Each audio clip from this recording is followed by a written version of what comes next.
पाकिस्तान की वजारत इत्तलात ने यह बताया कि पाकिस्तान ने अफगानिस्तान में 7 एयर स्ट्राइक्स की हैं, यानी 7 मकामात को निशाना बनाया। ये 3 इलाके हैं जहाँ पे 7 मकामात को निशाना बनाया गया है और पाकिस्तानी हुकूमत के मुताबिक इनमें दहशतगर्दों के ठिकानों को निशाना बनाया गया और दहशतगर्दों को मारा गया है। अब सवाल एक और पैदा होता है, वो मैं बाद में करता हूँ, लेकिन अफगान हुकूमत का इसके ऊपर मौक़िफ़ है। पाकिस्तानी हुकूमत का मौक़िफ़ यह है कि ये रद्द अमल है जो दहशतगर्दी पाकिस्तान के अंदर हो रही है।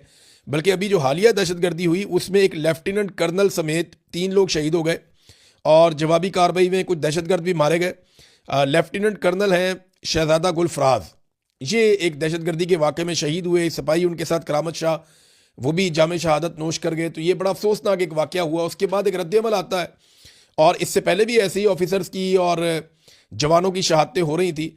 तो पाकिस्तानी गवर्नमेंट ये कहती है हमने रद्द अमल दिया है और वहाँ पे दहशतगर्दों के ठिकानों को निशाना बनाया है और उन्हें मारा है। जबकि अफगानिस्तान की हुकूमत का मौक़िफ़ आया कि पाकिस्तान की जो स्ट्राइक्स हैं उनमें बड़े पैमाने पर सिविलियंस की जानें गई हैं, जिनमें औरतें और बच्चे भी शामिल हैं। ज़बीउल्लाह मुजाहिद जो तर्जुमान है अफगान हुकूमत के, वो ये कहते हैं कि नंगरहार और पक्तिया में बमबारी हुई है, दर्जनों अफराद शहीद और ज़ख्मी हुए हैं, वो ये कहते हैं।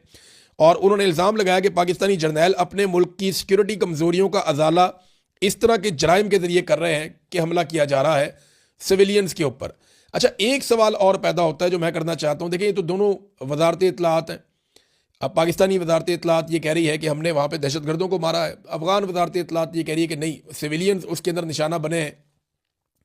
बड़ा सवाल यह है कि पाकिस्तान के अंदर जो नुकसान होता है वो सिविलियंस का और सिक्योरिटी फोर्सेस का होता है। और पाकिस्तान की जो सिक्योरिटी फोर्सेस हैं वो हर वाक़े के बाद और पाकिस्तान की हुकूमत बराह रास्त इल्ज़ाम भारत के ऊपर लगाते हैं। तो पाकिस्तान भारत के ऊपर इस किस्म का कोई हमला करके उनको जवाबी कार्रवाई क्यों नहीं करता? देखिए ना, भारत अगर ये हमले करवा रहा है, वो इसके पीछे मास्टरमाइंड है, तो भारत को भी जवाब देना चाहिए। लेकिन पाकिस्तान जो है वो अफगानिस्तान को जवाब देता है, उनके पास एयरफोर्स नहीं है। लेकिन भारत को पाकिस्तान जवाब नहीं दे रहा। पाकिस्तान को भारत को भी फिर जवाब देना चाहिए अगर भारत ये अटैक पाकिस्तान के ऊपर कर रहा है। उसूलन तो यही होना चाहिए।